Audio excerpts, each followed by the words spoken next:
মানে light music করেন তারা প্রত্যেকে সবসময় বলবেন ক্লাসিক্যাল শেখো। প্রত্যেকটা মানুষ যারা কিংবদন্তি পপুলার মিউজিকের, মা সরস্বতী থেকে ব্রহ্মা বিষ্ণু, তার প্রত্যেকে বলবেন ক্লাসিক্যাল শেখো, ওইটা তোমার শির দ্বারা।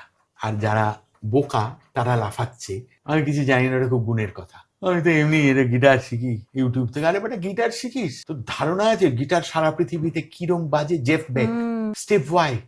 আজকাল 2 বছর শিখে প্রফেশনালি বাজাতে চলে আসে। শুধু তাই না, মানে আমি এমনি গান বাজনা বলো বা গিটার বলো বা অন্যান্য, এবং তারপর প্রফেশনে আসার পর শেখার প্রয়োজন মনে করে না। না না, ওই জন্য তো মিডিওক্রিটি উইল রুল। নিম্ন মেধার যখন জয় জয়কার, তখন আমার কিছু আসবে যাবে না, আমার বয়স হয়ে গেছে, বাকিটুকু আমার ভারে কেটে যাবে। কিন্তু যারা এর মধ্যে দিয়ে যাবে, যার পোটেনশিয়াল আছে, তাকে কান বন্ধ রাখলে চলবে না। কান খোলা রাখো, চোখ খোলা রাখো, মুখ বন্ধ রাখো, শোনো আর দেখো, আর যেগুলো বাদ দিতে হবে ফেলতে থাকো।